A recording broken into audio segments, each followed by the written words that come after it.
G'day, this is Chronicle Chamber, and this is our review of the first Defenders of the Earth issue from Mad Cave Studios.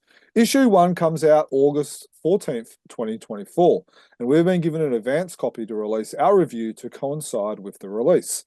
It is an awesome privilege and a huge shout out to Mad Cave and Frank for organising this. Now, we must stress, this is a review, so there will be some spoilers included.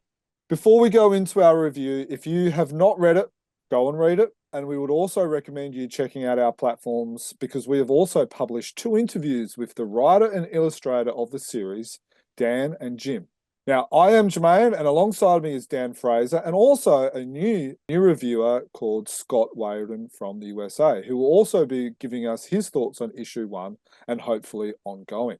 Welcome, Dan. What are your general thoughts of issue 1 from Mad Cave Studios? I really liked it from the outset. You never know what it's going to be like when you're going into a Defenders of the Earth, because obviously I'm a passionate Phantom fan, and I'm really interested in the Phantom plot line that comes with Defenders of the Earth. But no, I think that Dan DiDio has written this really well, and we'll go into some of the details of that and the artwork from Jim Calafiore. Not like anything I've seen before from a Phantom point of view, I suppose, and I'm really enjoying it. What about you? I would agree with that. What I'm liking is that Dan knows how to write characters, and there's some depth to the characters. Like there's a huge cast, but each one there's some depth to it. I also think Jim Calafiore's art style matches it because there's that grittiness to it as well. It's not that ultra slickness of an American style. There's that grittiness, there's that hard edge to it, which I think as an Australian and as a reader of Frew, which has got that reading it in black and white, I don't think it's as jarring as well because there is that grittiness. I think works well for a connoisseur of Frew comics in black and white. Yeah, for sure. And I think coming directly on the back of the trade paperback of the older Defenders of the Earth, which Alex Saviuk and Fred Fredericks had drawn much more cartoony. The pop lines and the Grawlix and all the rest of it in the original Defenders it's a much more cartoony type of comic book. And then you line that up, almost immediately afterwards with this latest iteration of the Defenders. And you're right, the grittiness really stands out. Now, we do not want to give too much away, but this issue starts with the ending of the original battle, which we see the TV show focusing on. Did you like this? To be honest, I haven't gone back and watched Defenders of the Earth, the TV series, any time recently. I don't have any particular recollection of the end of the TV series and how that wrapped up. But, well, I successfully picked up the comic book and kept read where it started, without any problems at all. So if for a deeper diving fan who is wanting them tacked on, that works, then fantastic. But it's also worth saying you don't even need to have read or watched the original Defenders to pick this up and enjoy it. Yeah, it's a very good point. I like it because as a reader, as someone who is a nuffy, I like the continuity of it in a sense. Well, that's a real challenge in any writer, isn't it? Especially for fandom and the nuffies and those of us who love the continuity. And there'll be people who have really fond memories of Defenders of the Earth and strong memories and recent memories because they've just watched it again for the umpteenth time or whatever, and they will get a real buzz out of this has just picked up where it left off. But so to be able to achieve that while at the same time bringing along new fans is a real skill. So DiDio's done a great job there. Now, in this issue, we see Flash, Mandrake, Lothar, and the Phantom all coming to terms with themselves post-war. You could tell that some are dealing with their struggles with PTSD. Did you like this little addition? Well, I think it makes them real. It makes them real characters. I did have to remind myself at one point, okay, remember this is issue 1 of an 8-part series. And while it's felt like there was a few pages where it took a little while to warm up while they do that initial character establishing the characters and as you say, the various effects of the war. Each of the characters dealing with it in their own way. There is a big cast. We don't meet most of the kids until the last couple of pages. I'm sure we'll get to that. Short answer, yes, I did like the fact that dealing with it in a real way, and it's not just Tom and Jerry where they blow each other up and then start chasing the cheese around to the next frame, and all is forgotten and we move on. There's actual real and long term effects, both physical and mental, for the characters from the war they've just fought. I really enjoyed it. I've been watching a TV show, SEAL Team, on Stan over here in Australia. I think it's on CBS network. The episodes that I've just been watching recently, I think in season 4, I think it is, has got one of the main guys who has been dealing with PTSD, and he has to, face his demons and stuff like that. And so that's fresh in my memory. These guys that are seeing the worst of society, that are seeing their friends pass, they're seeing horrible situations. That's what our heroes have done.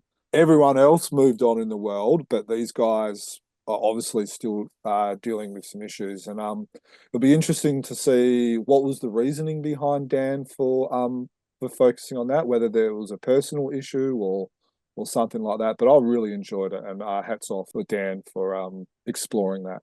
It opens up all sorts of plot lines in terms of the way that the various characters are dealing with it, and Flash seemingly becoming absorbed and in many ways almost puppeteered by other characters who emerge. The Phantom, who spends, I think, is it 4 years, who immediately post-war holed up in Xanadu with Mandrake, recovering from his physical wounds and I guess his PTSD, because the physical wound's not going to take that long to heal. That 4-year absence opens up a plot opportunity that does get explored right at the very end of issue 1, and that's kind of the cliffhanger. And then, of course, Flash Gordon, and that opens up a plot line for Rick, Flash's son, and we start to see the way that this 8-part series is going to develop and what story it tells. Did you like the plot twist with Jeddah and her uncle Kurt? I did. This is a spoiler. It's a review, so there's spoilers. If you want to go into the comic book cold and find it out yourself, you should be doing that, and pause this now and go and read the book if you haven't already. If you're happy to listen to the spoilers, then fair warning.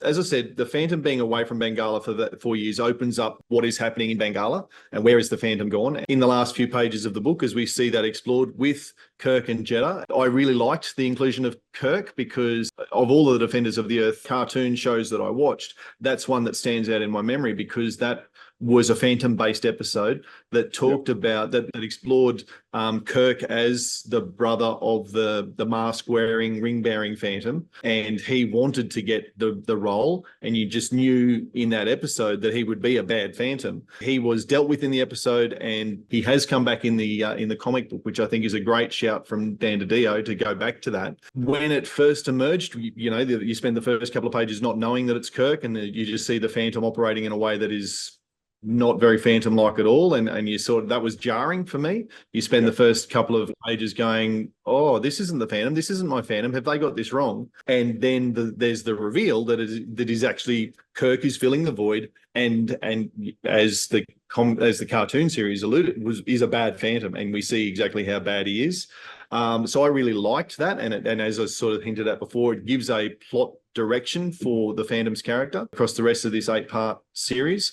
The surprise, and the thing I'm not sure about yet, is that, well, I guess it's a great plot device, is that Jeddah has gone in the direction of the bad Phantom, is at the feet of Kirk, if you like. I'm not sure about that yet. It's sort of hinted at. I'm looking forward to the bigger explanation as to why she's gone that path. That doesn't reflect the character as it was outlined in the cartoon series, but it does make for some great reading. I will admit, when I first read the first page and you see the Phantom shooting the pirates and all that, I actually stopped it. I went, oh, that's it. They've stuffed this up. Oh, I'm not reading anymore. What have they done? I got on my high and mighty horse, but I picked it up again after my distaste, and then I thought, well, oh, they got me on that one. So, yeah, congratulations. Yeah. You got me on that one. Once I've read it, I actually am like, I have a little bit of confidence, because it's like, okay, they clearly understand that Kurt does not behave like the Phantom. So if they can put that in the plot, maybe they know what and who the Phantom is. And my biggest concern with any new creator is they don't do their homework and they don't know who the Phantom is. That has kind of given me a little bit of confidence after I got over it, that maybe they know who the Phantom is. one of the pirates literally says, "You're not behaving like the Phantom does," something along those lines. And that, I guess by pointing out to us, the reader, hey, this is not the Phantom, that shows us that they actually know who the Phantom is, if you know what I mean. Now, before we hand over to Scott to give his review, we've got to leave some room for him. Do you like the issue, and what are you looking forward to? Yep, I like the issue. I'm looking forward to, obviously, as we've said, seeing where the Phantom storyline goes. I'm also looking forward to seeing where the Flash Gordon storylines goes and how he's been caught up in this corporate world, and commented about Jeddah sort of turning away and not acting a bit out of character. It would seem that Mandrake's Ward Keisha is also acting out of character. He seems to be part of this corporate plot that is seconding or taking Flash Gordon away.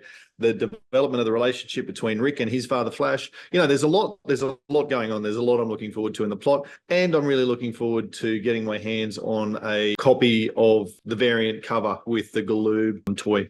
That's the other thing. Yeah, I'm on the fence. I'm looking forward to being pushed in the camp of really enjoying it. I have confidence in Jim's artwork. Dan knows how to write, so I'm looking forward to him taking me on a trip where it's going to feed me from a visual point of view, but it's also going to feed me from a, I don't know the right type of word, but being able to read it and to be able to enjoy the read. Which I don't always get as well. So looking forward to it. Looking forward to that. There's going to be 8 issues. There seems to be a lot of noise, so hopefully it also brings along some fans from America or some long forgotten fans, and hopefully it gets some more of them on board as well, because, hey, look, more Phantom fans is a good thing. Absolutely. All right, so Scott, welcome to your first Chronicle Chamber review, and ahead of time, thank you, and let's hand over to Scott.